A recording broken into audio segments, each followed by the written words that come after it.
In a hall built to break the unwanted, they made her kneel on cold stone and wait to be sold.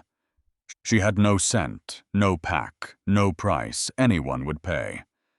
And then the doors exploded open. A king walked in. Every wolf in that hall dropped to its knees. Every wolf except her, too terrified to move. He passed the high-born daughters. He passed the warriors.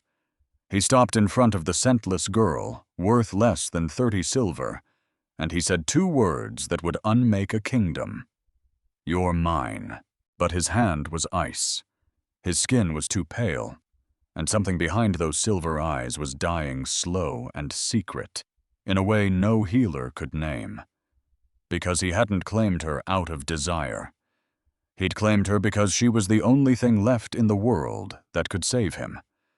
And neither of them yet understood what saving him would cost. The yielding was where wolves went to be taken. Not chosen, not wanted, taken. And Ashrin understood that better than anyone standing there, among the discarded, the broken, the ones nobody came back for. She understood one thing with a clarity that felt almost like peace. She was the worst of them all, because the others had reasons. Too old, too scarred, too stubborn to bow their heads the way this world demanded. Reasons that made sense. Reasons a person could point at and say, there, that's why she's here. But Ashrin was here because she was wrong. Born wrong. Made wrong. Wrong in a way that had made her own pack hold her under a river until the world went black and silent and cold. She kept her eyes on the stone floor. She kept her scent locked down, tight, so tight it hurt so tight her ribs ached with the effort of holding herself invisible. Because if anyone in this hall discovered what she truly was, the yielding would stop being an auction. It would become an execution. The floor was cold beneath her bare feet. That was on purpose. Everything about the yielding was on purpose. You were not worthy of warmth. You were not worthy of comfort. You were barely worthy of the breath in your lungs. The cold said it without words, and the cold said it all day long. 3 hours she had been standing. 3 hours. Her legs had passed aching and gone somewhere numb. Her throat burned. And beneath her skin her wolf paced restless, begging to surface, begging for air. She couldn't let it. Because if her wolf rose, they would smell it. And if they smelled it, they would know. And if they knew. She didn't finish that thought. She never finished that thought. Around her stood 17 other females, arranged in a slow curve along the raised platform, like beads on a string that no one wanted to wear. Some wept without sound. Some held their chins high on borrowed pride.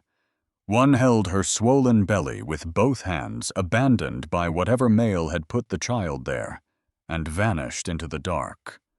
But none of them drew whispers the way Ashrin did. "Why does she have no scent?" a voice murmured behind her. A man's voice, low, uneasy. "Defective," another answered. "Has to be. No wolf smells like nothing unless something inside her is broken." Broken. There it was. The word again. The word her pack had used right before the water closed over her face. The word that had followed her for 3 years across every border. She crossed into every empty barn she slept in, through every winter she survived on nothing but stubbornness and rage. She had learned to wear it. Broken. Fine. Let them think it. Because broken things get overlooked. And overlooked was how she'd stayed alive. She kept her gaze on the floor. But she felt the eyes anyway, crawling across her skin, like something with too many legs. She was the mystery here, the anomaly. The one who smelled like empty air belonged to no one, and had been dragged to this place by the very Alpha who once tried to drown her, Baltor. She could feel him at the edge of the platform. Arms crossed, mouth curled into that thing he did that wasn't quite a smile. She didn't have to look. She knew the shape of his cruelty, the way you know the shape of your own hand in the dark. He had sold her. That was his right, as the Alpha she'd been born under. And when no one bought her, when she was declared worthless and unclaimed, and left standing at the end of the day, the law would hand her back to him, to do with as he pleased. This was his revenge. Slow, legal, patient, because she had done the one thing he could not forgive. She had survived him. 3 years ago, he'd held her under the river until her lungs filled, and her vision died, and her body went still. And then he'd walked away, certain. And she had crawled out downstream with ice in her chest, and something harder than ice in her heart, and she had run. She had run for 3 years, and he had found her anyway. Lot 18, the auctioneer called his voice flat with boredom. Unclaimed female, unknown bloodline, no pack, no scent on record. He paused, and she heard the sneer arrive before the words did. Opening bid, 50 silver. Silence. Something in her cracked quietly the way thin ice cracks before it gives. 40, the auctioneer tried. More silence. Somewhere at the edge of the platform, Baltor laughed, low, satisfied, the sound of a man watching a plan come together exactly as designed. 30, anyone. The female is young, reasonably healthy. She would make an adequate. The great doors slammed open. Every word in the hall died at once. Every head turned, and Ashrin felt something she had not felt in all her 23 years of surviving things that should have killed her. Not fear. Something past fear. Something older. Terror. Clean and total and absolute. Because the presence that rolled through those open doors wasn't just Alpha. It was ancient, primordial.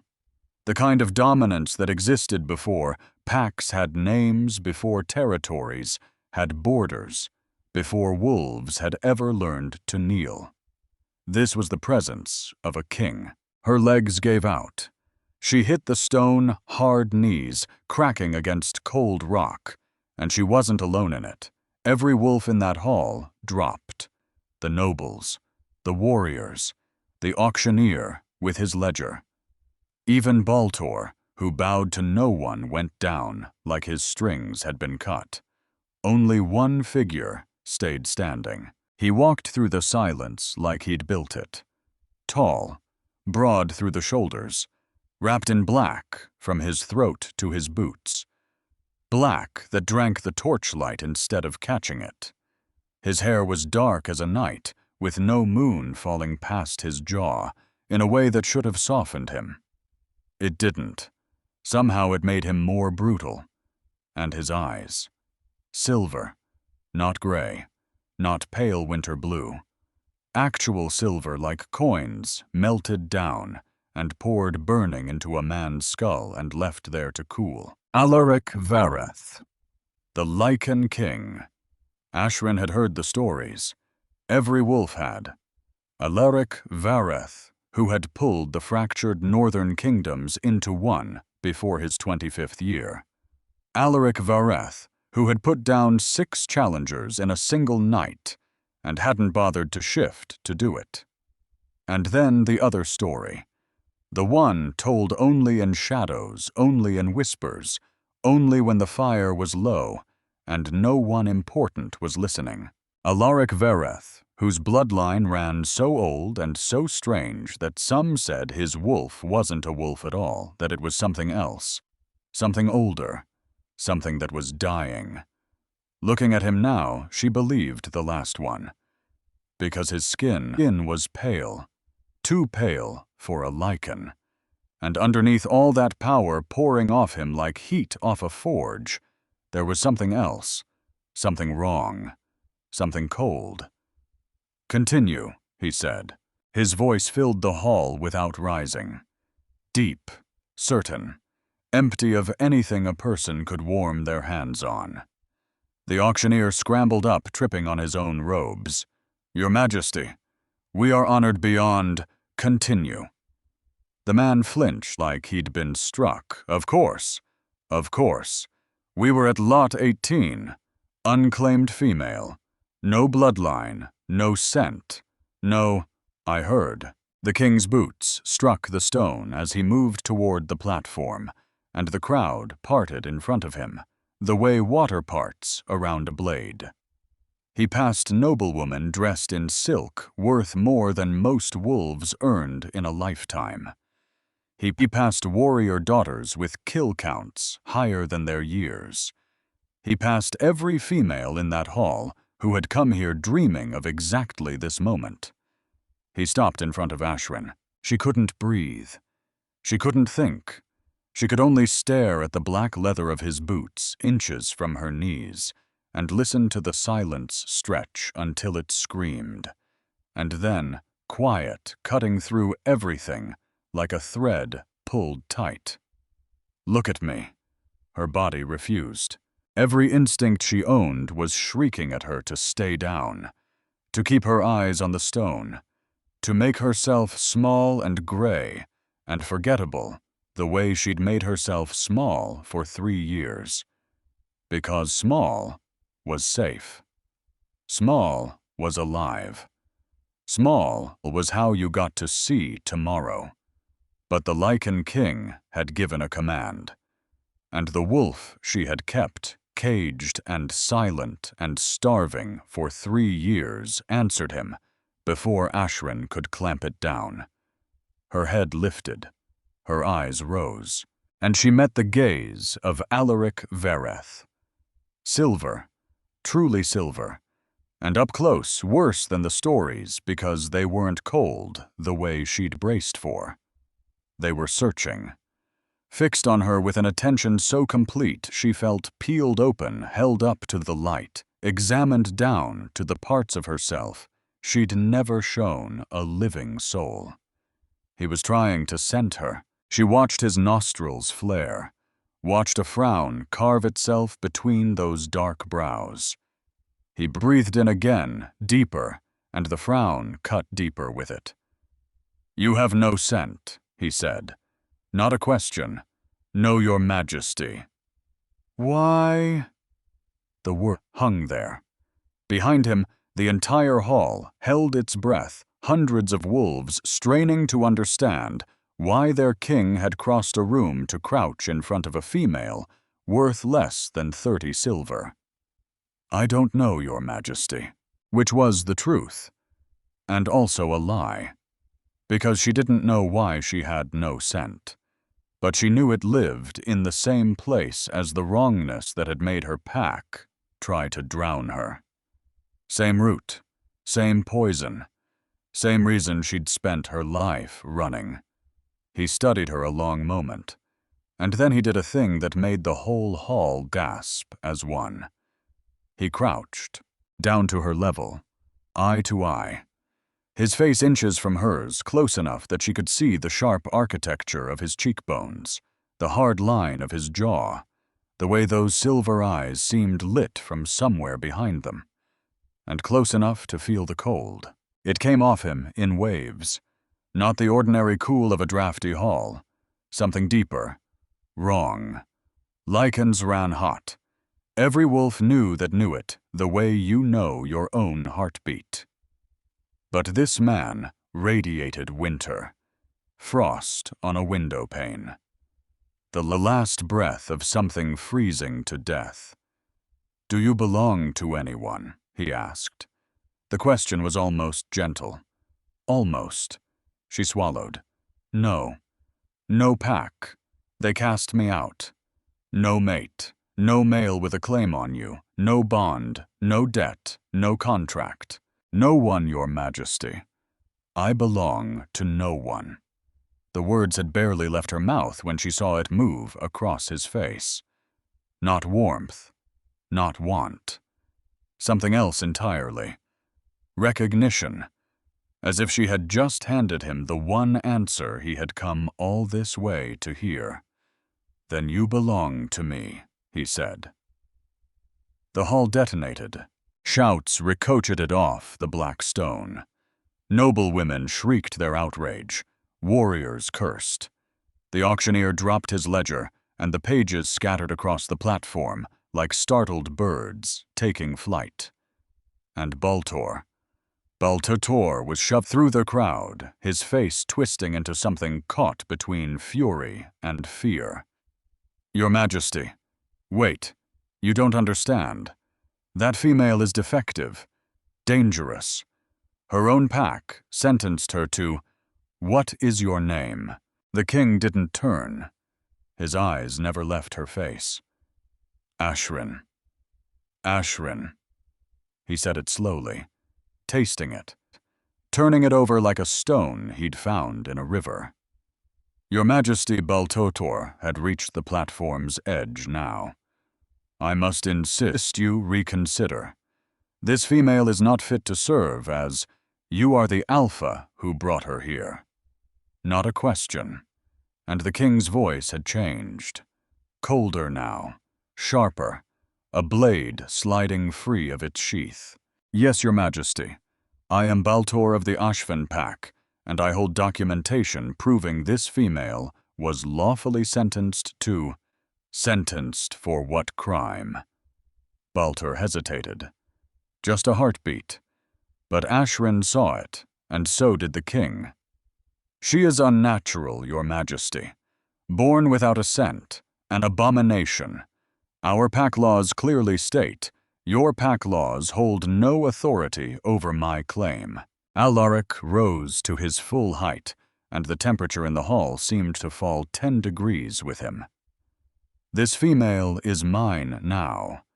Whatever claim you held is severed. Whatever sentence you passed is void." He turned then finally to look at Baltor. And Ashrin watched a grown alpha flinch backward like a struck dog. "And if you speak one more word against what belongs to me," the king said softly, "I will take it as a challenge to my authority. Do you wish to challenge me, Baltor of Ashvin?" The color drained from Baltor's face. "No, Your Majesty." "Then we are finished here." He extended his hand to her. Pale fingers, long and elegant, and even from where she knelt she could feel the cold pouring off them like frost off a morning field. "Come," he said, "we leave tonight." She took his hand. His skin was ice. Actual ice. She flinched before she could stop herself, and something moved across his face when she did. Something that looked for half a breath like shame. Then it was gone, sealed back under that cold mask. "You'll grow used to it," he said quietly. And for just a moment, underneath the frost, there was something almost human in his voice. Something tired. Something that had been carrying a weight alone for a very long time. He pulled her to her feet, and the whole hall watched in stunned silence as the Lycan king led the scentless, worthless female toward the great doors and out of the only life she had ever known. Behind her, close to the ground, she heard Baltor's furious whisper to one of his men. "Send word to the council. Tell them the king has claimed a shadow wolf." Her blood turned to ice colder than the king's hand. Because he knew. Baltor knew exactly what she was. And if the council learned it too. But she couldn't stop, couldn't run, couldn't do anything except follow the cold grip of the man who had just claimed her out into the night, toward a kingdom she had never seen. She didn't know why he'd chosen her. She didn't know what he wanted from her. But as the carriage doors opened, and the dark swallowed the hall behind them, one question burned brighter than all the terror and the confusion and the cold. If he was dying, why did he need her? The carriage moved through the night in silence. Ashrin sat on the velvet seat across from the Lycan king, her hands folded so tight in her lap that her knuckles had gone white. Her heart slammed against her ribs, and she was certain, absolutely certain, that he could hear it. Because a man like that heard everything. Outside the small window, the world was nothing but dark and shapes. The trees of the northern road blurred past like a procession of ghosts, and the only sound was the wheels on frozen ground and the wind trying to find its way inside. Alaric hadn't spoken since they'd left the yielding. He sat with his back against the seat, his silver eyes fixed on something beyond the glass, his face carved from something harder than stone. In the low swing of the carriage lamp, he didn't look like a king. He looked like a statue someone had abandoned in the cold. Beautiful the way a glacier is beautiful, which is to say, from a distance, and never with your bare hands. She couldn't stop staring at him, which was a problem, because staring was rude, and staring got you noticed, and being noticed was the exact thing she'd spent 3 years unlearning. Look away, you fool. She didn't look away. You're staring, he said. She jumped hard enough to rattle the seat. He still wasn't looking at her, but the corner of his mouth had curved, just slightly, not a smile, something drier than that. Forgive me, Your Majesty. Alaric. She blinked. What? My name is Alaric. You'll use it when we're alone.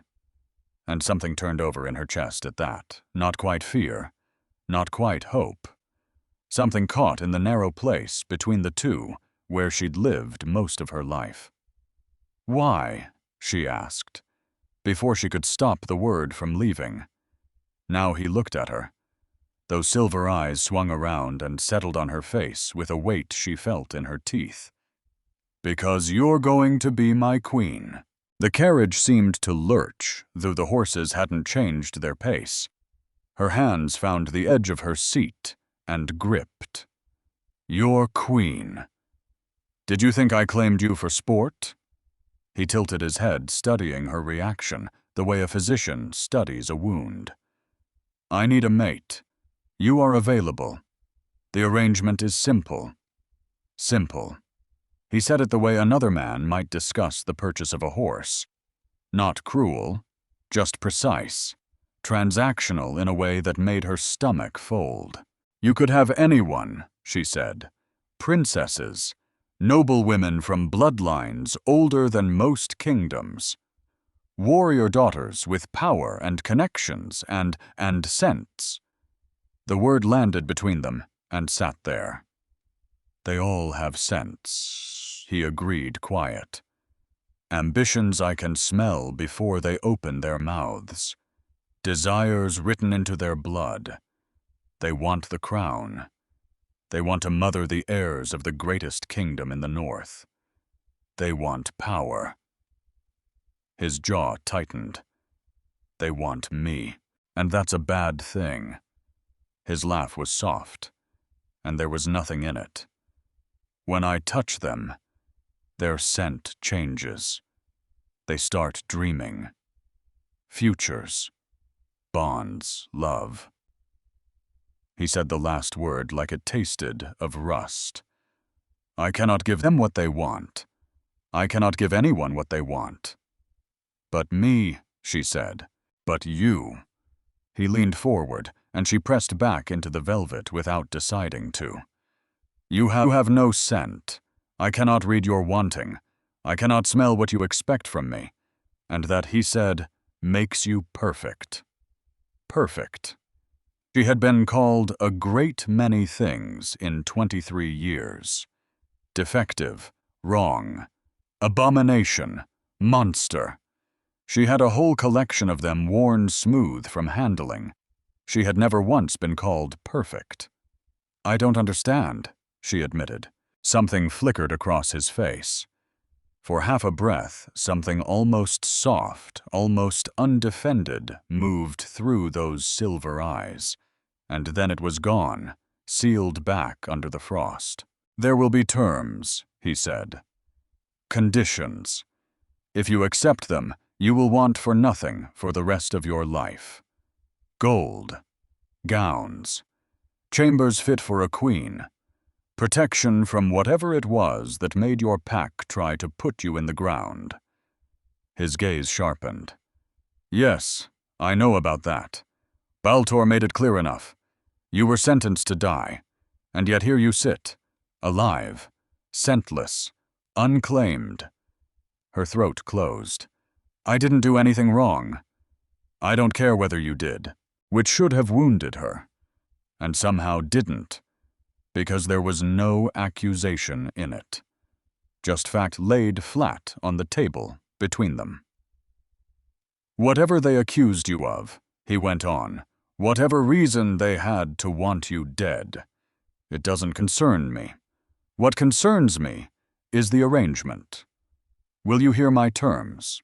And she thought of Baltor's whisper in the dark. The council. Shadow Wolf. She didn't fully understand what that meant, not yet.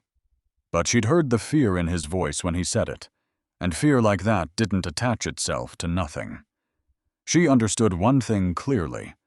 Without this man's protection, she would be dead inside a week. I'm willing, she said. He nodded once and began. First, you will marry me within 3 days of our arrival at Vareth.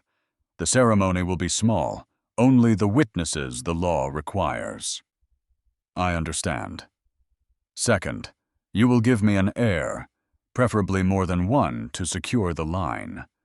Her cheeks went hot, but she nodded. Third, and here his voice changed, went harder, went to a place with no give in it at all. You will not try to build a bond with me. You will not ask about my past. You will not try to heal me, comfort me, or understand me. He leaned closer, and the cold around him seemed to sharpen, seemed to develop an edge. And above all else, you will never try to make me love you. The words hit her like a hand across the face. If you can accept these terms, he said softer now, I will keep you safe until the day you die. No one will hunt you. No one will touch you. You will be queen of Vareth, mother to my heirs, and when I am gone. He stopped. The muscle in his jaw worked.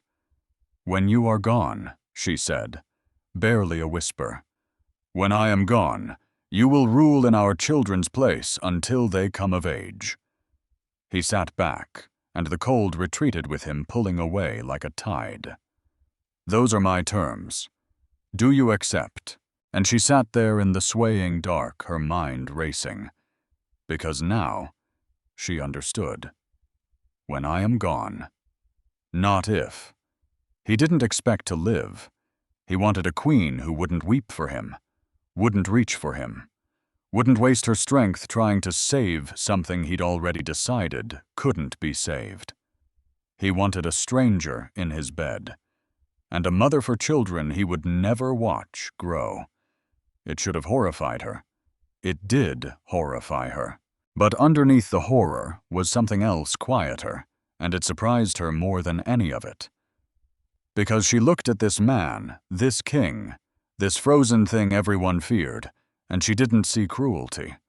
She saw a man who was alone, not because no one wanted him, because everyone wanted too much from him, and he had nothing left inside to give.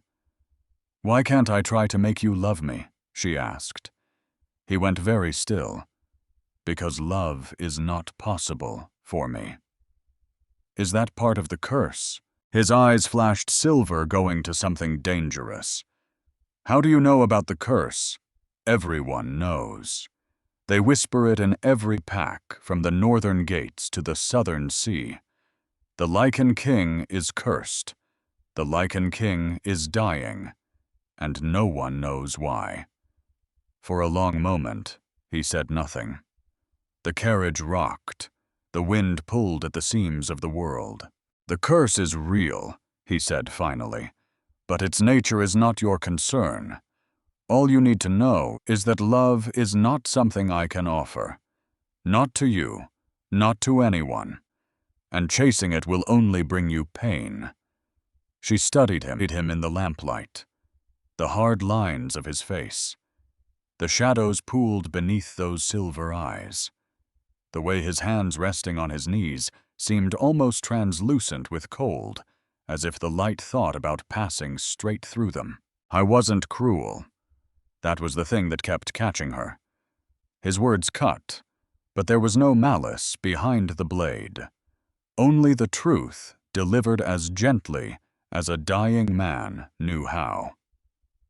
"I accept your terms," she said. Something moved across his face. Surprise. Maybe relief. "You do?" "Yes." She straightened her spine and met his eyes without flinching. "I have no pack, no home, no future beyond whatever Baltor had planned for me, which I suspect ended with a shovel. You're offering me safety, protection, a crown, and all I owe in return is children and distance." She held his gaze. "Most women would call that a tragedy. And you, most women weren't held under a river by their own alpha for the crime of existing." The silence stretched, and then impossibly the corner of his mouth twitched. "You're strange," he said. "So I've been told. My whole life, actually." He held out his hand. Pale fingers, cold as morning frost. "Then we have a bargain, Ashrin of no pack." She took it, and the ice of him no longer shocked her. She was already learning to expect it. "We have a bargain, Alaric of Verith." The carriage rolled on through the dark, carrying her toward a kingdom she had never seen, and a life she could not imagine. And in the quiet of her own mind, one small, foolish question refused to go quiet. If he truly couldn't love, then why did his eyes look so sad when he said it? The kingdom of Verith was carved out of winter itself. Ashrin pressed her face to the carriage window as they passed through the great gates, her breath fogging the glass. She'd heard the stories of the northern kingdom. Ice-capped peaks, forests so dark the sun never reached the ground. But nothing had prepared her for the sight of it. The castle rose from the frozen earth like a crown of black stone and silver spires. Torches burned along the battlements, small stubborn flames fighting a losing war against the endless gray of the sky. Snow dusted everything thin and clean and merciless, and it made the whole world look untouched. This was his home, this beautiful, freezing, terrible place. And in 3 days, it would be hers. Those 3 days passed in a blur she barely held on to. Servants measured her for gowns. Advisors recited protocols she couldn't hold in her head. Cooks asked her about foods she'd never tasted in her life. Everyone moved around with a strange, urgent efficiency, building a royal wedding at a run, and every last one of them looked at her with the same barely hidden question. Why her? She saw it in every pair of eyes. The noble women who curtsied with tight smiles, the guards who walked her through corridors of black stone, the ministers who bowed and called her my lady, while their gazes crawled over her plain face, her simple features, her complete absence of noble anything. Why would the king choose this? She wondered the same thing. Alaric had been gone since they arrived. Matters of state, his steward explained with a smoothness that told her it was rehearsed. The king was busy. The king was occupied. The king sent his regrets, which was a lie and a thin one. He was avoiding her, holding the distance he'd drawn in the carriage the way a man holds a wall between himself and a fire. That was fine. Distance she could do. Distance was safe. On the morning of the third day, a knock came at her chamber door. "Enter," she called. The door opened on a woman she hadn't seen before. Tall, elegant, silver-threaded hair pulled back into a knot so severe it looked like a decision rather than a hairstyle. She wore the black and silver of the royal household, but she carried herself like something more than a servant. "I am Serena," the woman said, "Chief Advisor to His Majesty. I've come to prepare you." Ashwin stood from the dressing table. "I thought the maids handle gowns and powder. I handled everything that matters." Serena's sharp eyes swept over her, cool and complete. "You're smaller than I expected, and plainer." Once that would have stung. Now it barely landed. "I'm aware," Ashwin said, and something shifted in Serena's face. Surprise. Or maybe the beginning of respect. "Good. You don't waste breath on false modesty. That will serve you here." She stepped closer, and her voice dropped. "There are things you should know before you stand at that altar." "What things?" "The court will test you. They'll watch for the soft places, the cracks they can work a knife into. Some will offer friendship. Some will offer ruin. And every last one of them will wonder why the king pulled a scentless nobody out of the yielding and put a crown on her head. Let them wonder." Serena's mouth curved just barely. "You have spine. Good. You'll need every inch of it." Then the humor drained out of her, and her voice went quiet and serious. "There's something else. About the king." Ashwin held her breath. "He hasn't told you about the curse. Not truly. Not a question. He told me it exists. Nothing past that." Serena nodded slowly. "Then I'll tell you only this. Whatever you see tonight, whatever you feel, do not be afraid of him." Her voice softened the hard edges of her going gentle for the first time. "He would never hurt you. Not on purpose. He's been alone a very long time. Sometimes I think he's forgotten how to be anything else." Before Ashwin could answer, the bells began to toll. The ceremony was held in the great hall of Verith, a vast cavern of black stone and silver chandeliers so tall the ceiling vanished into shadow. Ashwin walked the long aisle alone, because there was no father to give her away, no mother to weep, no pack to witness the binding. Only strangers, rows and rows of them, watching a plain girl in white silk move toward a fate none of them understood. And at the altar, waiting in black formal attire that made his pale skin look almost ghostly, stood Alaric. Their eyes met across the length of the hall, and her heart stuttered, because he looked worse. Worse than 3 days ago. Paler, thinner. The shadows under his silver eyes had gone from bruise to something closer to hollow. Whatever was eating him had not paused to let him marry. She reached the altar, close enough now to feel the cold pouring off him. And he offered her his hand. She took it. Ice. His fingers were pure ice. But he held her gently, and his thumb traced one slow circle against her wrist. A small thing, a silent thing, a promise she wasn't sure he knew he was making. The officiant began. Words about bonds and duty and vows that outlast the body. Ashwin barely heard them. She was too busy watching the man in front of her. The tension in his jaw, the way his grip tightened on her hand when the officiant asked whether any present objected to the union. Silence. Heavy, weighted, and then from somewhere in the crowd, a voice. The council demands to know the bloodline of the bride. Alaric went rigid, and Ashwin's blood turned to ice colder than his hand. Because she knew that voice. She would know it in her sleep. She would know it in her grave. Baltor. He had come. Somehow he had gotten inside Vareth, inside the ceremony, inside the one place she'd let herself believe was safe. "The bride's bloodline is not the council's concern," Alaric said.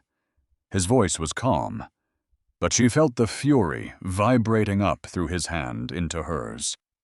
"She is my chosen mate. That is all the council needs." "With respect, Your Majesty." Baltor stepped out of the crowd, and his smile was sharp as broken glass. "The council has reason to believe your bride is a shadow wolf. And if that is true, she cannot legally what?" The temperature in the hall dropped like a stone down a well. Ashrin watched frost spread across the floor from where Alaric stood, crawling out in a slow white bloom. She watched the chandeliers tremble on their chains. She watched the king's power fill the room like water filling a lung until every wolf present had gone pale and silent. She watched Baltor's smile falter and die. "She cannot exist without registration," Baltor managed, though the confidence had bled out of his voice. "Shadow wolves are required by law to—" "The law you're quoting was written 300 years ago, by a frightened king who feared what he could not understand." Alaric's silver eyes blazed with a cold fire. "I am the law now, and I say this woman is my queen. Any wolf who disagrees is welcome to challenge me for the privilege of objecting." Silence. Absolute. Terrified. Baltor backed away, the color gone from his face, and folded himself back into the crowd, like a man who'd just remembered he was mortal. Alaric turned back to her, and the fury in his face melted into something almost gentle. "Continue," he told the officiant. The rest passed without interruption. When the officiant declared them bound, Alaric lifted her hand to his lips and pressed a kiss to her knuckles. His mouth was cold, but the gesture was warm in a way she hadn't braced for, and it slipped past every wall she'd built. "My queen," he murmured, so quiet only she could hear, and despite all of it, the terror, the stranger's vows, the cold, Ashrin felt something unfold in her chest that she had no business feeling. Hope. Fragile. Foolish. Impossible hope. But as the hall emptied, and the torches guttered low, she caught one last thing. Baltor, near the doors, leaning close to one of his men.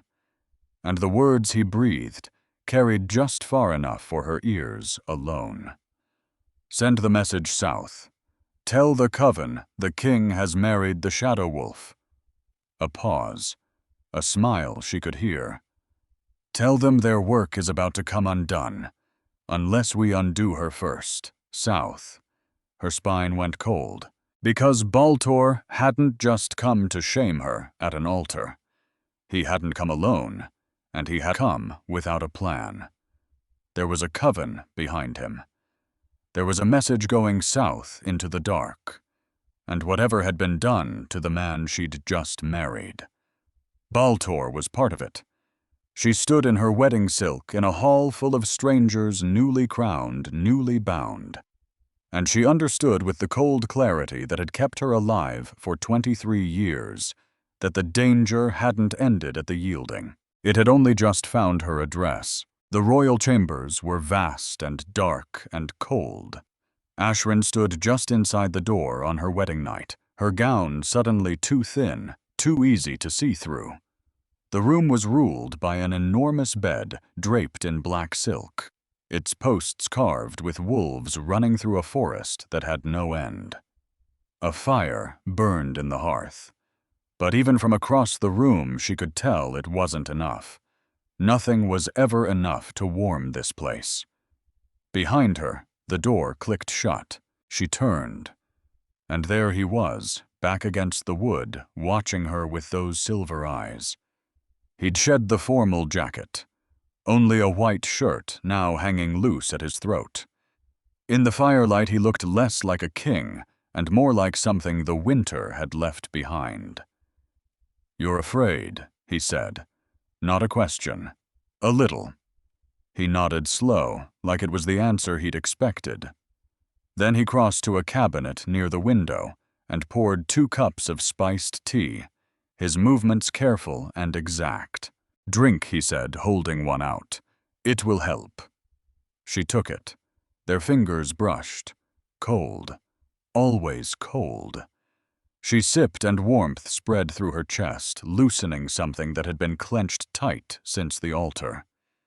Thank you, she said, for what you did. With Baltor. His face flickered. He should never have gotten inside these walls. I intend to find out how he did. He called me a shadow wolf. She gripped the cup tighter. I don't even know what that means. It means nothing. It clearly means something. He looked at me like I was a monster. And the council can burn. The venom in it startled her. He turned away, set his untouched tea on the windowsill. Shadow wolves are an old bloodline, he said, quieter now. Rare, nearly gone. They were hunted centuries ago because what they could do was considered too dangerous to let live. What could they do? I was silent a long moment. It doesn't matter. Whatever you are, whatever runs in your blood, you're under my protection now. No one will touch you. And she should have let it rest there. She should have. Except she couldn't. Because she'd spent 23 years being told what she wasn't allowed to know about herself, and she was so tired of standing in her own dark. She crossed the room and stood behind him, close enough to see the tension locked into his shoulders, close enough to feel the cold pour off him. Why did you really choose me? She asked, soft. I told you. You have no scent. You're perfect. Yes, you said that. She stepped closer. But there's more. There's something you're not telling me. His hands closed into fists on the sill. You ask too many questions. You made me your queen. I think I've earned a few. He turned. So fast, she stumbled back and he caught her cold hands on her arm, steadying her. And then they were frozen there inches apart, his silver eyes burning down into hers. You want to know why I chose you? His voice came out rough, torn loose from somewhere deep. Because when I held your hand at the yielding, when I felt nothing but your warmth, I could breathe. For the first time in months, the cold pulled back, just for a moment. She stared. I don't understand. The curse is killing me. It has been for years, but it's moving faster now. The cold spreads a little further each day. Soon it reaches my heart. And when it does, he didn't finish. You'll die, she whispered. Yes. The word hung between them, heavy and final and true. Your warmth does something, he went on quieter. When you touch me, the cold eases. Not much, not enough, but more than anything ever has. Her heart was pounding. Is that why you need an heir? Because you're running out of time? Yes. Honesty. Brutal, unadorned honesty. And she should have felt used. Like a vessel. A tool a dying man had picked up because it happened to be within reach.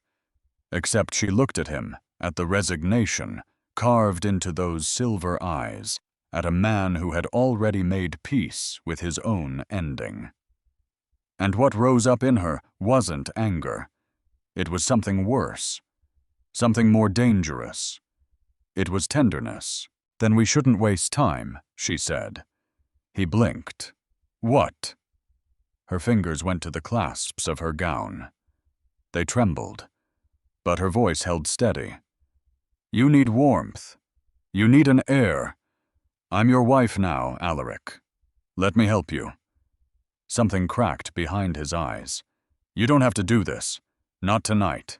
Not because you feel you owe me. I don't feel that I owe you. She let the first clasp fall open. I feel chosen.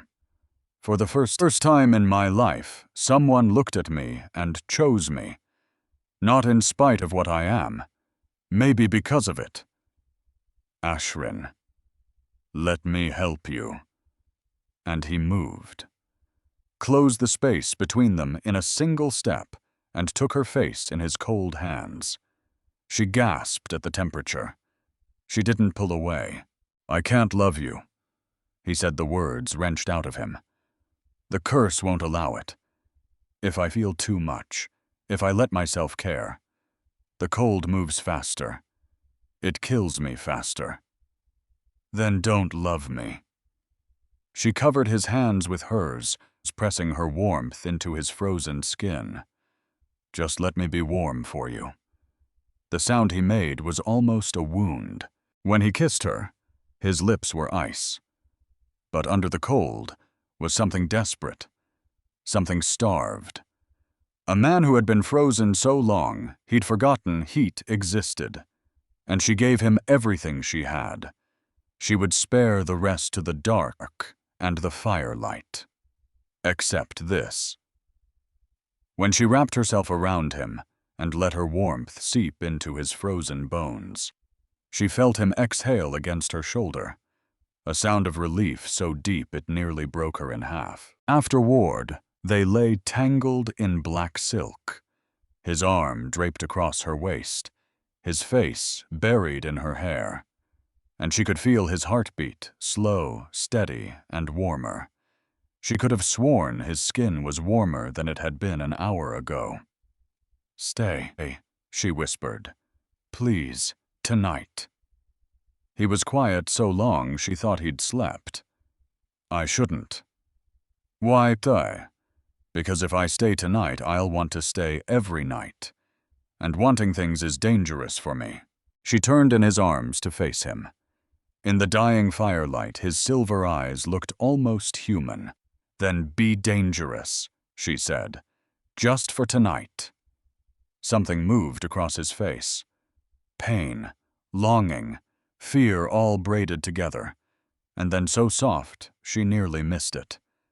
Just for tonight. He pulled her closer. And for the first time since she'd met him, his embrace didn't feel like cold. It felt like a place to land. When she woke at dawn, he was gone. But on the pillow beside her lay a single winter rose, its petals white as snow, its stem wrapped in silver ribbon. And beneath it, in elegant handwriting and word, "Thank you." He came back. That was the thing that undid her in the days that followed. The king who had sworn to keep his distance, who had warned her never to hope for love. He returned to her chambers the second night, and the third, and every night after. At first, he brought excuses like offerings, checking on her health, ensuring her comfort, discussing the running of the household. But the discussions always ended the same way. His cold hands finding her warm skin. Whispered words in the dark. Two people reaching for something neither would name out loud. And she began to notice things. Color returning to his face. The hollows under his eyes filling back in. The frost that had climbed his forearms retreating inch by stubborn inch. He was healing. She was healing him, which was a miracle and a problem, because a healing king was a king people started to talk about.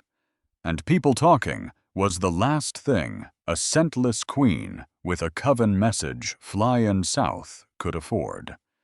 She didn't forget Baltor's whisper. She couldn't. Send the message south. Tell the coven. It sat in her chest like a swallowed stone, and it would not dissolve. So she started asking questions. Quietly. Carefully. The way you move through a room where the floor might not hold.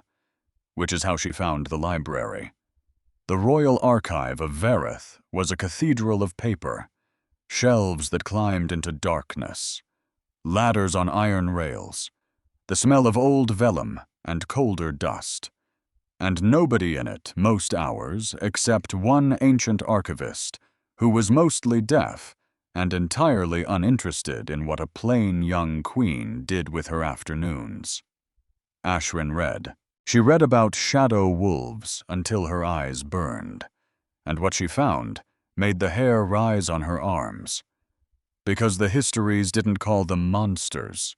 Not exactly.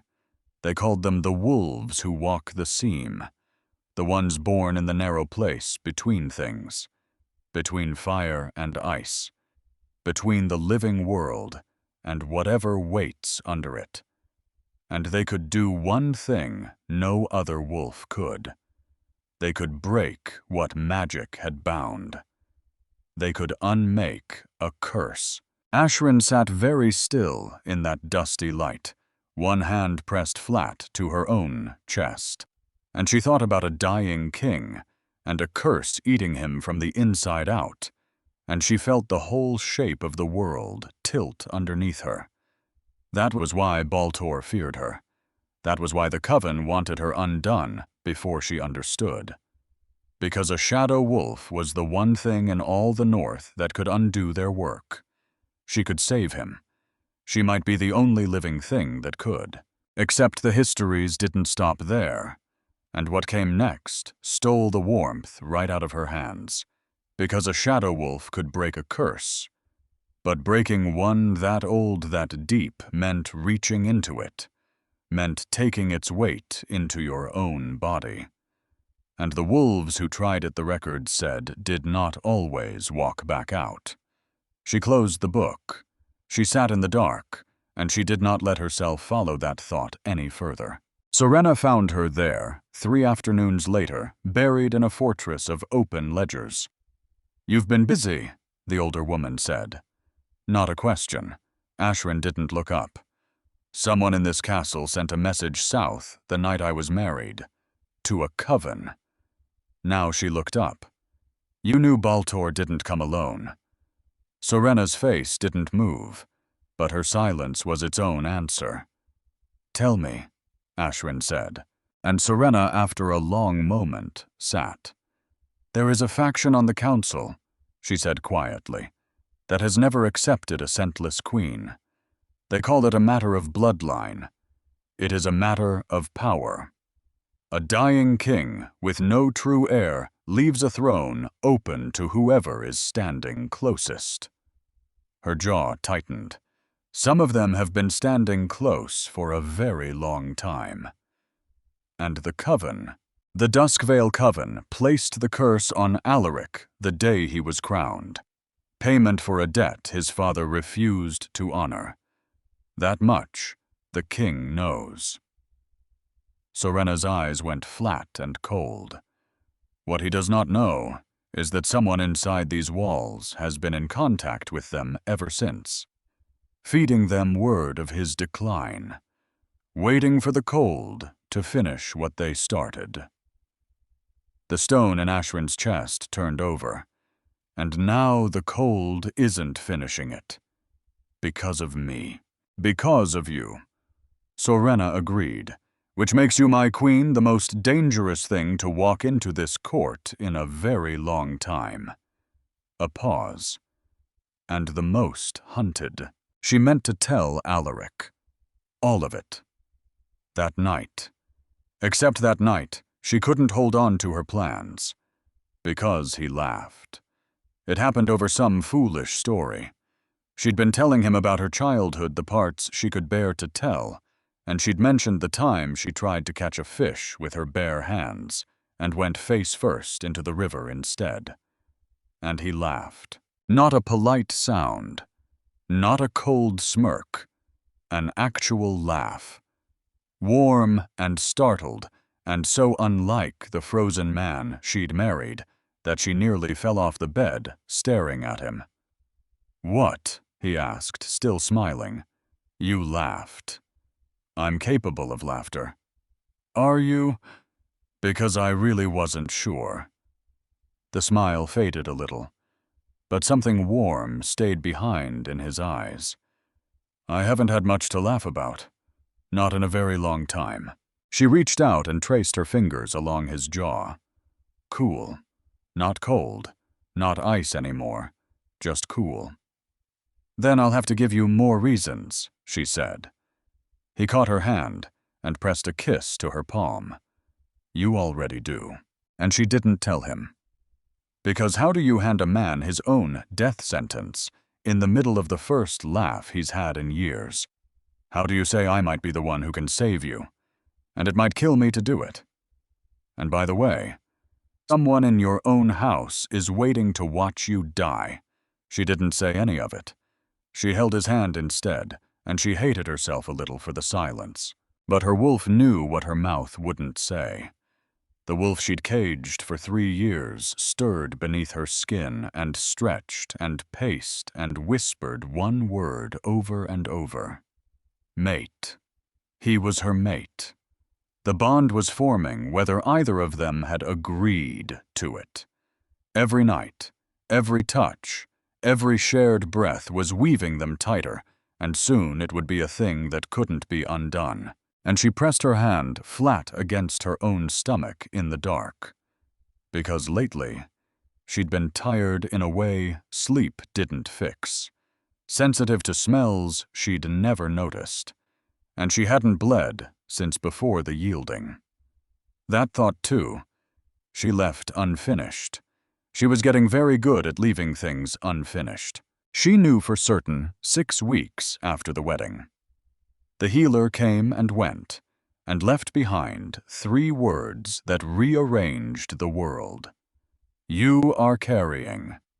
Ashrin stood at her mirror afterward, one hand flat against her belly, and stared at a reflection that looked exactly the same, and was not the same at all. A life growing inside her. A small, warm spark. Half her. Half the frozen king who'd claimed her from an auction table. Their child. She should have felt only joy. And she did feel joy. But underneath it, cold and quiet, a different thought waited. Because once he has the heir, the bargain is done.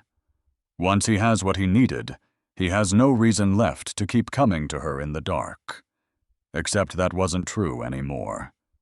Was it? He came back for her now, not the bargain. He laughed for her. He warmed for her. And that was the most terrifying thing of all. Because the histories had told her plainly. The curse fed on emotion. The more he felt, the faster it moved. And what grew between them now, this warm, impossible thing, was the exact fuel that would kill him. She was healing him with her body, and killing him with his heart. That evening, Alaric arrived early. He carried warm bread and winter fruit from the kitchens, arranging it on the small table by the fire, with an awkwardness that made her chest ache. "You're spoiling me," she said. "You're my queen." Then he stopped, studied her face with sudden sharpness. "Something's different. You look, I don't know. Lit from inside." Her breath caught. The healer came today. He went utterly still. And she couldn't speak. She nodded. His silver eyes went wide, and for one long, terrible moment, she couldn't read him at all. Then slowly he rose, crossed to her, and knelt at her feet. "May I?" he asked, quiet, his hand hovering over her stomach. Throat tight, she nodded. He pressed his palm flat against her belly, and his hand was cool, but not cold, not ice. The improvement was undeniable, impossible. "Our child," he breathed. And the wonder in it, the naked, unguarded wonder, shattered something inside her. Because that was not the face of a man completing a transaction. That was the face of a man who had just been handed the one thing he'd never let himself want. Which meant the curse had just been handed its favorite meal. She looked down at him, kneeling there, glowing with a joy that would kill him, and she made a decision she couldn't take back. "Don't pull away from me," she said, Whatever you're feeling right now, don't run from it. Don't freeze it. And don't you dare leave me to carry this alone." He looked up at her, and she watched the war move across his face. The joy and the terror wrestling for the same ground. "Ashrin, if I let myself feel this, then feel it beside me."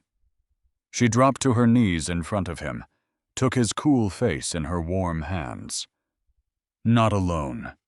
Never again alone. Whatever comes for us, Alaric, it comes for both of us. Together." He closed his eyes, and when he opened them, something had settled in the silver. Not peace exactly, but a choice. "Together," he said, and he stayed. He chose to stay and to feel and to fight when every instinct he had was screaming at him to freeze himself back into stone and survive alone. It was the bravest thing she'd ever seen a person do. And somewhere far to the south, in a place neither of them could see, a message arrived at last in the hands of the Duskvale Coven, and a pale woman with old eyes read it by candlelight and smiled, and began very patiently to pack. 5 months passed like a slow thaw, and in those 5 months Ashrin watched a dead man come back to life. The change in Alaric wasn't gradual anymore. It was a tide going out. The frost that had lived on his skin for years receded entirely, leaving behind a coolness that felt almost ordinary, almost human. Color bloomed in his face, in his mouth, in the beds of his nails, where the blue had been. He stood straighter. He slept deeper. He laughed more easily, and each laugh still landed on her like a small, unexpected sun. The kingdom whispered about miracles, about the strange, scentless queen whose touch could pull a king back from the grave.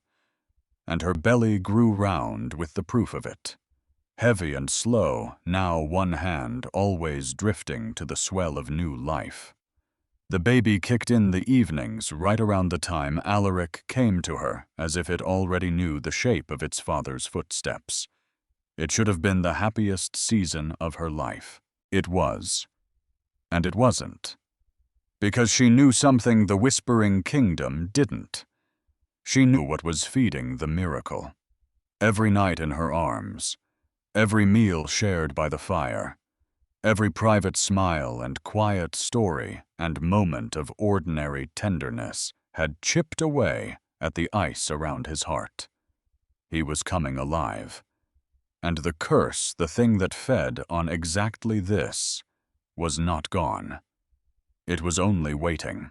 She felt it sometimes in the small hours. A darkness pressed against the edges of their happiness, patient and hungry. The curse was not finished with Alaric Vareth. It was simply choosing its moment, and she still hadn't told him any of it. Not that she was a shadow wolf. Not that she might be the only living thing that could break what was killing him. Not that breaking it might take her own life as the toll. Because every time she opened her mouth to say it, he would laugh or reach for her, or press his cool palm to her belly, and whisper to their unborn child, and the words would die in her throat. Tomorrow, she told herself. I'll tell him tomorrow. She had been telling herself that for 2 months. She wasn't the only one keeping secrets, though. Because far to the south, the pale woman with old eyes had finished her packing. And somewhere inside the black walls of Vareth, someone had been watching the king heal with growing alarm and had sent one final message down the southern road. Come now. The cure is working. If you want him dead, it has to be soon. Ashrin didn't know about that message. Not yet. But she felt the darkness lean closer every night, and she mistook it the way we always do for ordinary fear. Sorena cornered her in the gardens on a gray afternoon snow, ghosting down between the bare black trees. You still haven't told him, the older woman said. Ashwin didn't pretend. No. He's healing faster than anyone in the records the court can find. And people have noticed. Which means the ones who want him dead have noticed too. Serena's voice dropped. You are sitting on the one truth that could arm him against them, and you're keeping it warm in your pocket. If I tell him what I am, if I tell him I could break the curse, Ashwin's hand pressed flat to her belly. He'll know what it might cost me, and he'll never let me do it. So you'd rather he die? I'd rather find another way. There is no other way. Serena's eyes were not unkind, and that made them worse. You've read the same histories I have. A curse this old comes out through a shadow wolf, or it doesn't come out at all. She stepped closer. Tell him. Not the how. Just the danger. Let the man defend his own family. He has spent his whole life having his choices made for him by a curse. Don't you make them for him too? The words landed somewhere Ashwin didn't have a wall built yet. Tomorrow, she said. Serena looked at her a long moment. You keep saying that. And she turned and walked back through the snow, and Ashwin stood alone among the black trees, and she understood in a cold, clear way that she was running out of tomorrows. That night the fire burned low, and everything was warm, and it was warmth that undid her. They were in her chambers the way they were most nights now. Alaric sat behind her on the bed, his hand spread over the great swell of her belly, waiting for the baby to kick. And when it did, when that small foot pressed out against his palm, he made a sound she'd never heard from him before. A soft, broken sound of pure wonder. Strong, he murmured into her hair. Our child is strong, like the mother. She turned in his arms to face him, and the firelight moved across his face, and she saw it all at once. How far he'd come, how alive he looked, how young without the frost, without the weight. Happier than she'd ever seen him, happier than she'd believed a man like him could be. And the words rose up in her chest, and she couldn't hold them down. She'd held them down for months. And she was so tired of holding. I love you. It slipped out before she could catch it. 3 words, soft as breath, heavy as the whole world. Alaric went completely still. Oh no, what did I? Take it back. You can't take it back. I know I shouldn't say it, she whispered, the dam broken, now everything pouring through. I know it's dangerous, but I can't lie anymore. Not to you, not to myself. Tears spilled hot down her cold cheeks. I love you, Alaric. I love your rare laugh and your cool hands and the way you look at our child like they're already the center of everything. I love everything you are. Everything you've become. And I'm terrified that loving you is going to destroy us both, and I can't stop. I don't want to stop. He kissed her. Hard and desperate and full of every single thing he'd been holding back. His hands cupped her face, thumbs sweeping away her tears. And when he finally pulled back, his silver eyes blazed with something she'd never let herself see there. I love you too. The words hit her like lightning splitting a tree. Alaric. No, let me say it. I've earned the right to say it once. His voice cracked straight down the middle. I have loved you since I felt warmth for the first time at the yielding. I've loved you through every night in this room. Every morning I've woken with you in my arms. I've loved you so completely that there's nothing left of me that isn't yours. The curse. I don't care about the curse. His grip tightened on her face. I refuse to die having never said it. I love you, Ashwin. I love. He stopped. His eyes went wide, and his hand still cradling her face turned to ice. Alaric! He stumbled backward off the bed, one hand flying to his chest. His face twisted in agony, and frost exploded across his skin, racing out from his heart like cracks splitting across a frozen lake. White climbing his throat. White crawling up his jaw. No. She was off the bed, reaching for him, her heavy body driving them both to the floor as she caught him.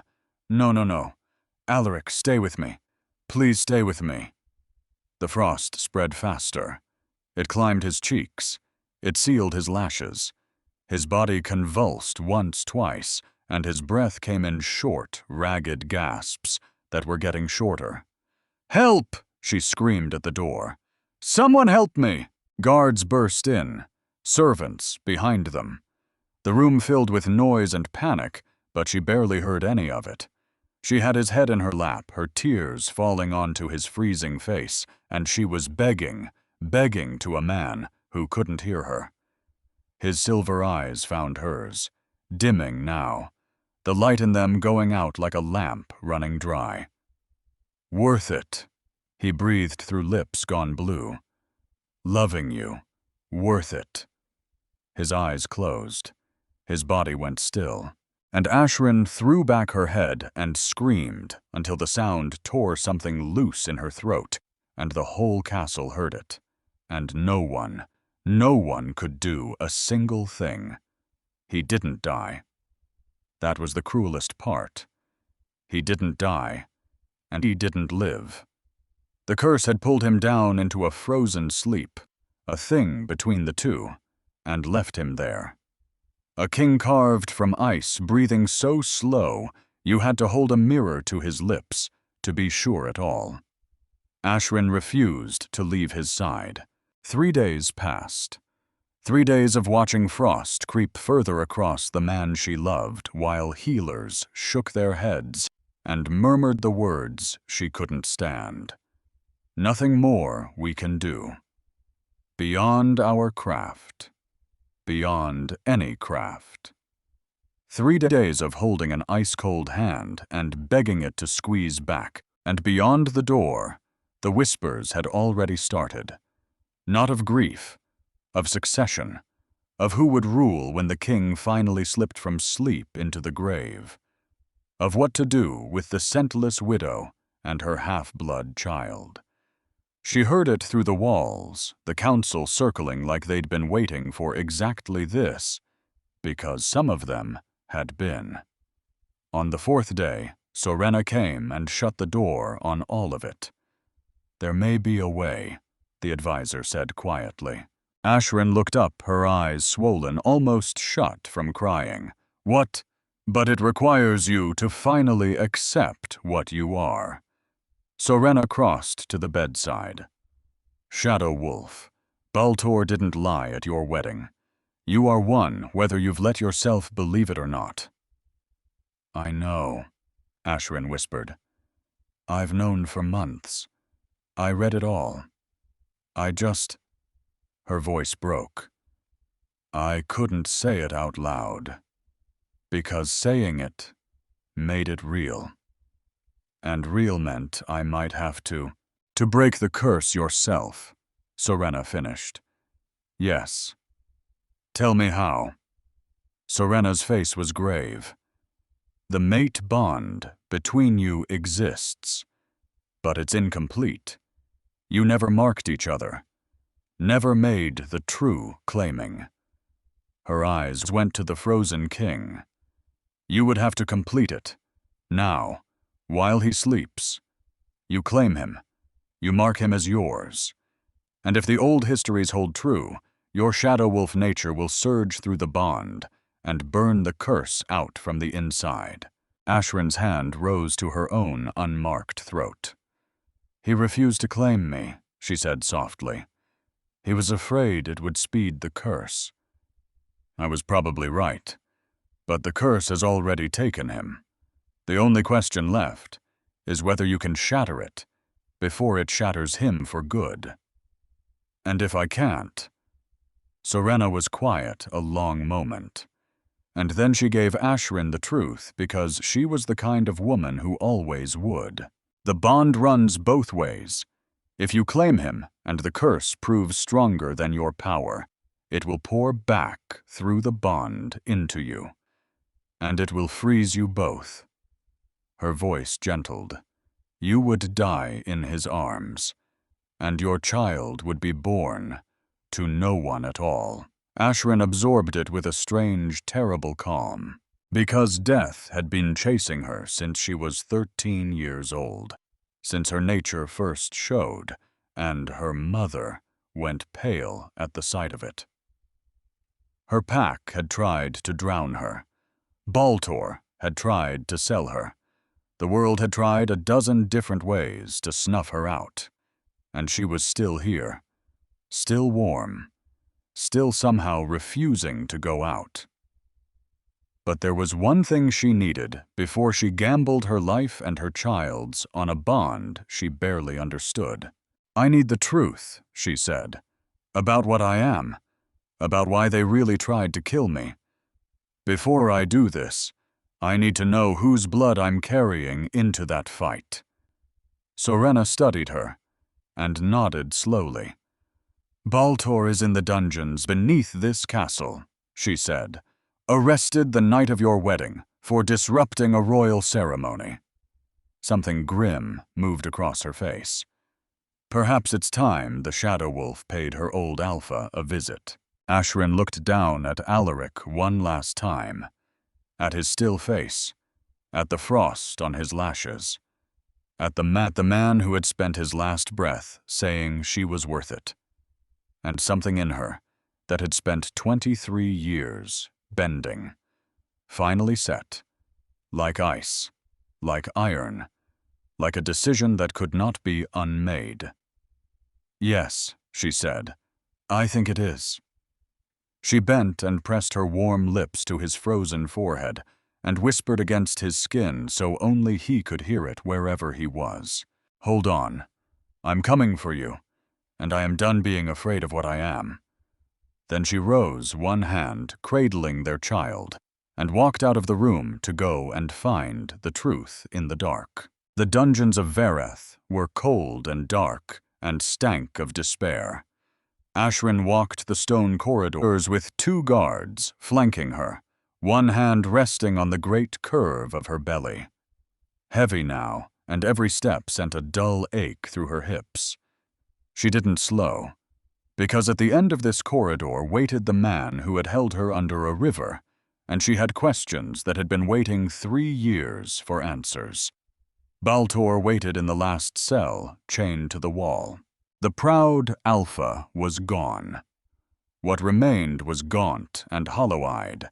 His fine clothes ruined his cheeks, sunk into shadow.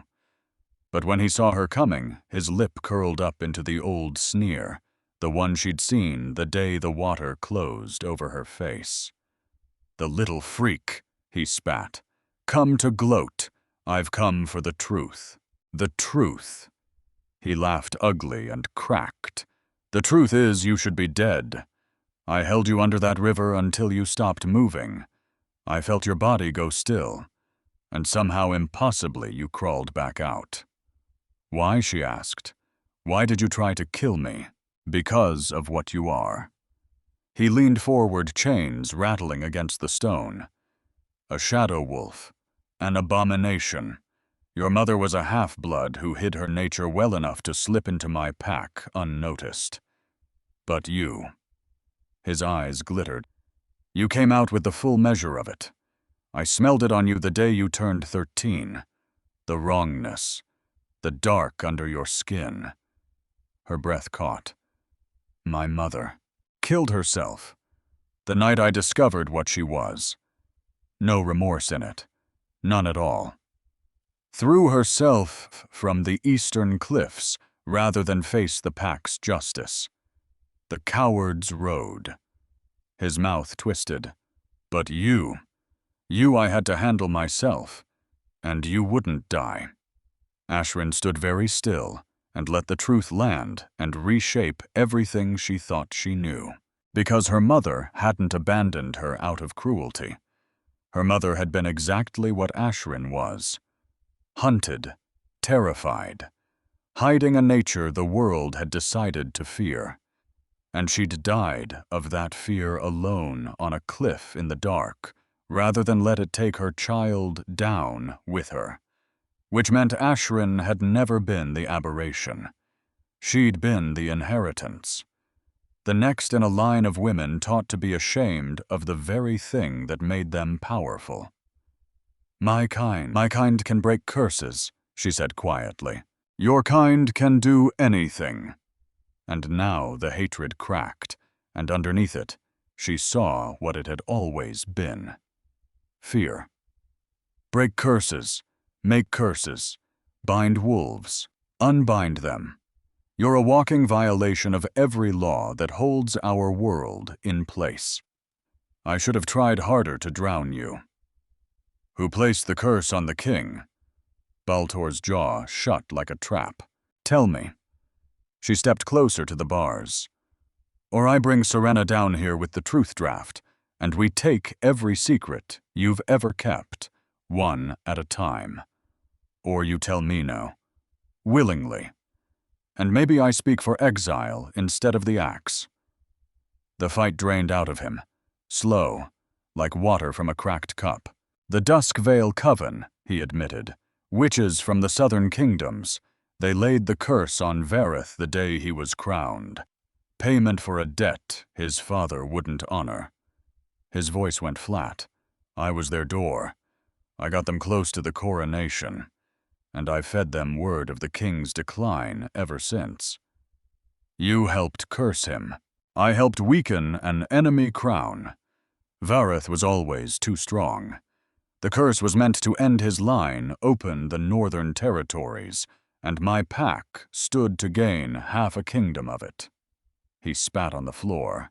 And then I found you, a shadow wolf right there in my own pack. Do you know what I could have done with a shadow wolf under my heel? I could have broken curses, made them, ruled the whole north. His lip curled. Except you were useless. Your power buried so deep you didn't even know it was there. It's awake now, Ashrin said, and she watched the fear finish, swallowing him whole. She turned to the guards. Keep him alive. The council will want his testimony when this is done. And she walked away without a backward glance because there was nothing left in that cell she needed. He had given her the truth. And the truth had given her something better than revenge. It had given her certainty. She wasn't wrong. She never had been. She was simply the thing that frightened cruel men.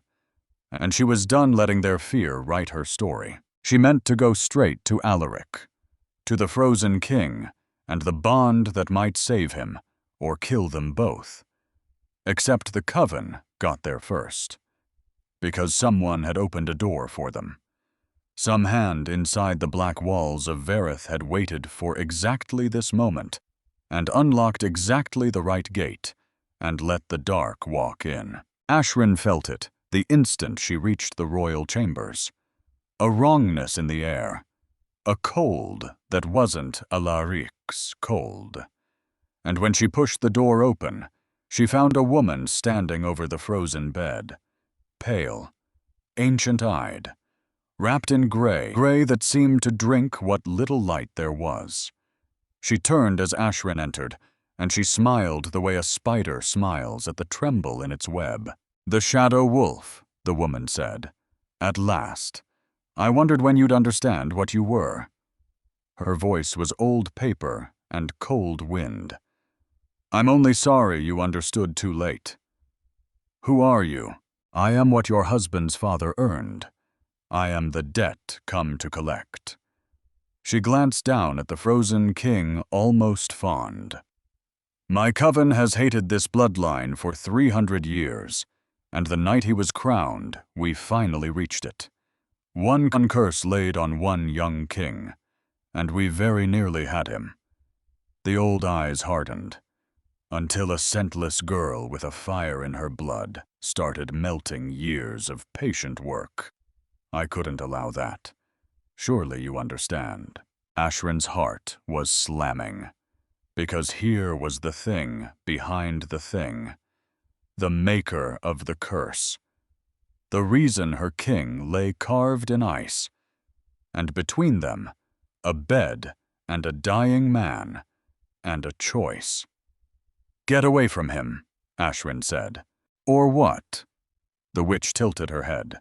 "You're heavy with child. Your power is newborn and untrained, and I have unmade wolves far older and far stronger than you." She lifted one pale hand, and frost crawled up the bedposts at her gesture.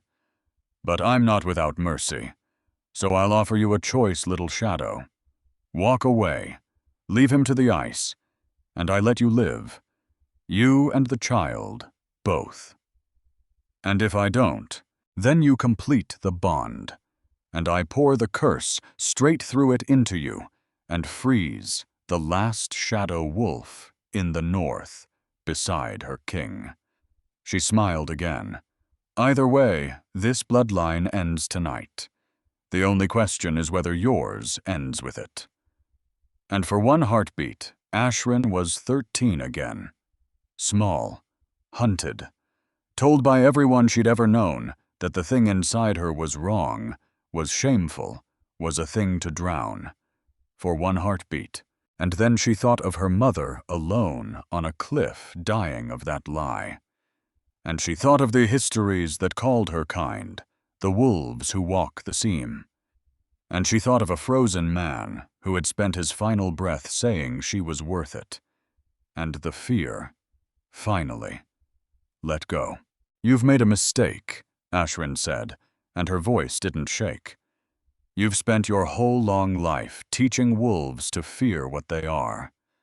She stepped toward the bed, toward her husband, toward the fire, waking in her own chest.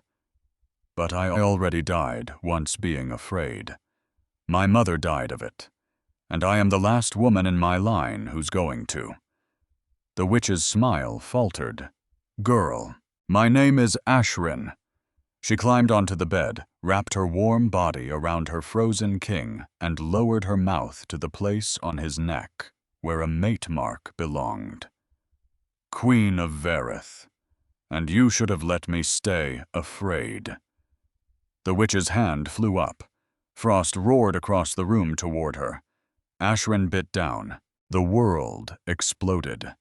Power surged up through her, like nothing she'd ever felt, starting in her chest and racing outward, a burning heat that seemed to pour from the very core of what she was. Her wolf rose. Not the small caged thing she'd starved for 3 years. Something ancient, something primal, something that had been waiting her entire life for permission to exist. Shadow Wolf. She understood it now all the way down. Because she was darkness and light braided into one. The power to break and the power to bind. The seam between fire and ice, the narrow place where opposites meet and become something new. She was every curse ever spoken and every blessing ever given, and she had been taught to be ashamed of all of it. Not anymore. The mate bond snapped into place like a key turning in a lock she hadn't known was there. And all at once, she could feel Alaric's heart slow and struggling beneath the ice. She could feel his fear, his pain, his stubborn refusal, even now, even frozen, to let go of the life he'd only just started to want. And she could feel the curse. It was a living thing. A parasite wound tight around his heart, feeding on every feeling he'd allowed himself, growing fat on the love that was killing him. It had slept when he was numb. It had gorged when he began to feel. And now it was trying to finish him. No, Ashrin thought, and pushed every ounce of warmth she had into the bond. "You don't get to have him." The curse fought back. Ice shot through her veins. Frost bloomed across her own skin. The cold was beyond anything a frozen hell reaching up through the bond to drag her down with him. and on the far side of the room, the witch was screaming words in a language older than kingdoms, feeding the curse, pouring every ounce of her malice into the ice. But the river hadn't been able to keep her. Neither had the 3 years of running, of hiding, of starving in the dark. Neither had the yielding or Baltar, or a whole kingdom that flinched at the sight of her. The cold would not be the thing that finished her. So she reached deeper, past the fear, past the frost climbing her arms, down to the very bottom of herself, to the place she'd kept locked since she was 13 years old. And there, buried under a lifetime of shame, she found it. Fire. Not ordinary fire. Shadow fire. Black flame that burned without heat, that ate curses like dry kindling, that lived in the seam between the living and the dead, where only her kind could walk. She unleashed it. The flames poured through the mate bond, racing along the connection toward Alaric's frozen heart. They met the curse, and they devoured it. The parasite that had strangled his heart since the day he was crowned shrieked as the black fire consumed it, and the shriek was echoed across the room, because the witch felt her life's work burning, and she could not stop it. The shadow fire didn't stop at the curse. It turned. It roared back down the bond, and out into the room, and it swept across the pale woman where she stood, and her ancient triumph turned to ash in her mouth. The frost she'd conjured shattered. The dark she'd carried guttered. And the last thing the Duskvale witch understood before the seam between worlds closed over her was that she had spent her whole life teaching wolves to fear their own power. And she had finally met one who didn't. Then silence. Warmth. Ashrin's eyes flew open. She was lying on the bed, her body wrapped around Alaric's, her teeth still at his throat. But his skin wasn't cold anymore. It was warm. Actually warm. A living warmth rising up to meet her. She pulled back, terrified of what she'd see. His silver eyes opened. Still silver, but the cold was gone from them. Utterly gone. They blazed up at her full of life, full of something wild and fierce and free. Ashrin, he breathed. And then he was pulling her down and kissing her, and she was crying, and between them their child kicked hard, as if it refused to be left out of the moment its parents came back to life. How? He gasped against her mouth. The curse. It's gone. She laughed through her tears, half hysterical, wholly alive. It's gone, Alaric. Forever. The door burst open. Serena first, then guards, then what looked like half the castle spilling in, and every one of them stopped dead at the sight before them. The king, sitting up, warm, alive, his arms wrapped around his very pregnant queen. It worked, Serena breathed. It worked, Ashrin agreed. The truth came out fast after that. There had been a traitor on the council. The one who'd opened the gate for the witch who'd fed the coven. King's every breath for months. Serena found the name before the week was out, and the council, shaken to its bones by how close it had come to losing everything, had no stomach left for protecting one of its own. Baltar was tried for his crimes against 2 crowns. Ashrin stood in the great hall and gave her testimony in a clear, steady voice, and when it was done, when the sentence came down, it wasn't her hand that carried it out. She'd wanted it that way, because she had spent her whole life at the mercy of men who mistook cruelty for strength, and she would not become one of them to feel safe. Let the law hold him. Let justice, not vengeance, close the door. That was a cycle she could finally stop. And the shadow wolves, the hunted, the drowned, the ones taught to hide their own light. Alaric's first decree upon rising was to strike 300 years of cruel law from the books. Shadow wolves were named protected citizens of Vareth, their nature honored instead of feared. It came too late for Ashwin's mother. It came too late for 100 women before her dying alone on cliffs in the dark. But it would not be too late for their daughter, or for anyone else's. Their son was born 2 months later on a morning when the first real thaw came to the north. They named him Torin. He came out with his father's silver eyes and his mother's stubborn warmth, and when Alaric held him for the first time, this king who had spent his whole life certain he'd never live to see it, he wept without any shame at all. The curse would never touch the boy, never touch his children or their children after. The Vareth line, which the coven had labored so long to end, would go on now warm and whole and free. On a bright spring morning, 3 months after Torin's birth, Ashwin stood in the royal gardens with Alaric beside her and their son sleeping in his arms. "You know," Alaric said quietly, "I spent my whole life believing love would be the thing that killed me." He looked at her, and the silver of his eyes held nothing but warmth now. "And it turned out to be the only thing that could save me. You saved me. In every way, a person can be saved." Ashwin leaned into him and pressed a kiss to their son's small head. "We saved each other," she said. 2 people the world had written off. A girl it had priced at 30 silver, and a king it had already buried in its whispers. And somehow in each other, they had found the exact thing they'd both been told they would never deserve. "Quite a story," Alaric murmured.